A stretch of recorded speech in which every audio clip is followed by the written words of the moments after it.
Hello అండి, అందరూ బాగున్నారా? ఈరోజు నేను చేయబోయే రెసిపీ వచ్చి ఆలు దోసకాయ కర్రీ అండి. అంటే ఎక్కువగా దోసకాయ, కొంచెం ఆలు. చాలా చాలా బాగుంటుంది. రైస్లోకి బాగుంటుంది, చపాతీలోకి బాగుంటుంది, పూరీలోకి బాగుంటుంది. చాలా బాగుంటుందండి. నేను ఇందుకోసం ఒక 2 మీడియం సైజ్ దోసకాయలు, ఒక 2 ఆలు, 4 పచ్చిమిరపకాయలు, 2 ఉల్లిపాయలు తీసుకున్నానండి. ఇంకెందుకు ప్రాసెస్లోకి వెళ్ళిపోదాం. నేనండి మీ కపిల.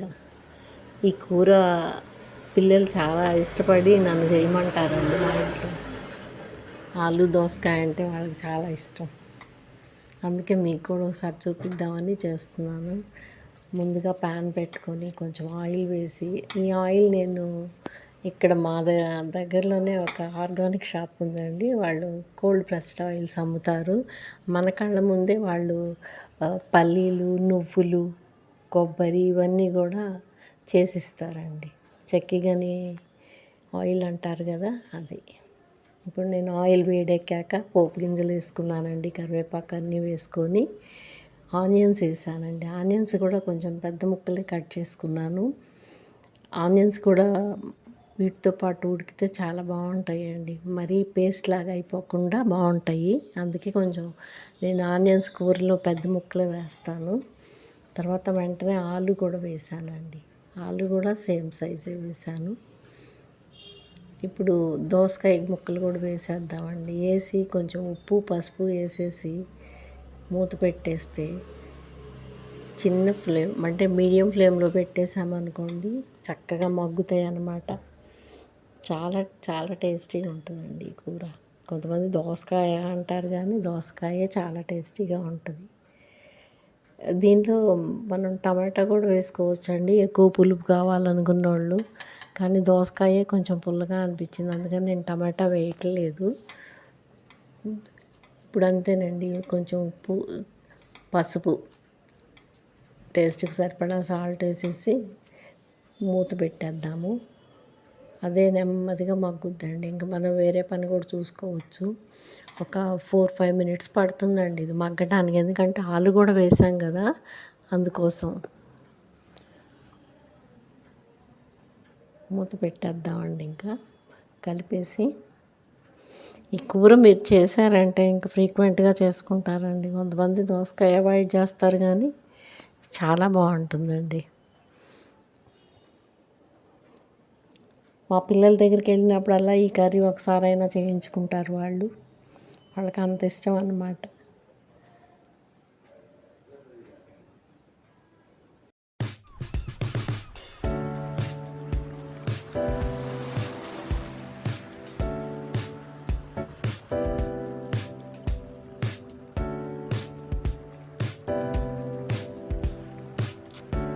బాగా పైకి కిందికి 1-2 సార్లు కలిపేసి మళ్ళీ కొంచెంసేపు మగ్గనిద్దామండి. ఒకసారి ఆలు ముక్క ఉడికిందేమో చూద్దాము.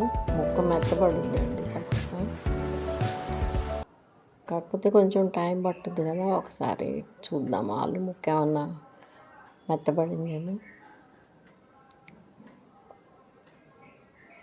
కానీ గట్టిగానే అనిపిస్తుందండి. ఇంకొంచెం సేపు ఉంచితే బాగుంటుంది.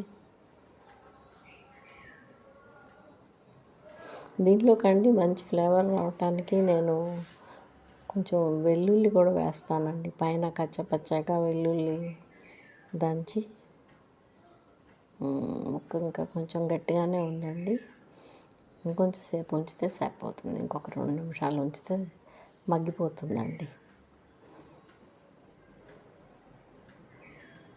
ఇప్పుడు ఇంకా నేను కారం వేయలేదు కదండి. కారానికి వేసే ముందు మీకు వెల్లుల్లి కొంచెం దంచి 4-5 రెబ్బలండి, అంతే. కచ్చపచ్చగా దంచేస్తాను.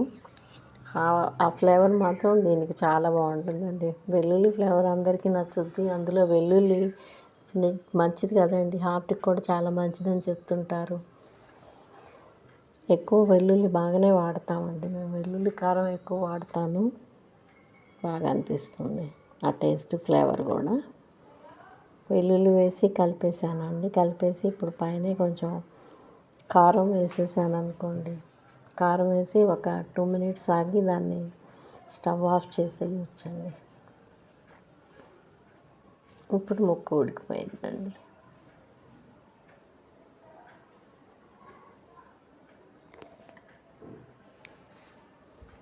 చాలా సింపుల్గా చేసుకునే కర్రీ అండి ఇది, పెద్ద కష్టపడక్కర్లేదు. ఒక స్పూన్ కారం వేసానండి. ముందు వెల్లుల్లి వేసాను కదా, వెల్లుల్లి మీదే కారం కూడా వేసేసాను. ఒకసారి కలయి పెట్టి ఒక 2 మినిట్స్ ఉంచేసి దించేయటమేనండి.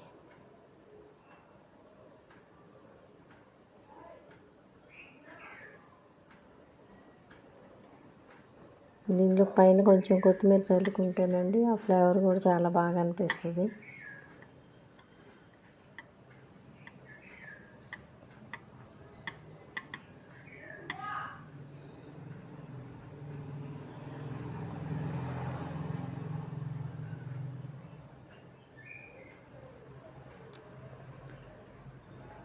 కొత్తిమీర కొంచెం బాగా కడిగి పక్కకు పెట్టుకున్నానండి. ఆ కొత్తిమీర కూడా వేసి కలిపేసాను అనుకోండి, కూర రెడీ అయిపోయినట్టే.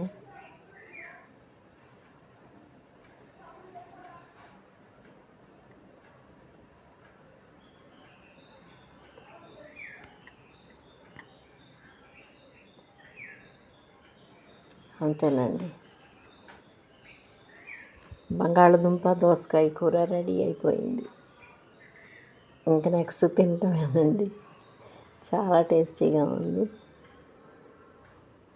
మీరు కూడా ట్రై చేయండి. ట్రై చేసి నాకు కామెంట్స్లో పెట్టండి ఎట్లా ఉందో ఈ కర్రీ. నా ఛానల్ ఎవరైనా సబ్స్క్రైబ్ చేసుకోకపోతే సబ్స్క్రైబ్ చేసుకోండి, లైక్ చేయండి, ముఖ్యంగా ఫార్వర్డ్ చేయండి. అంతేనండి, ఉంటానండి. మీ కపిల.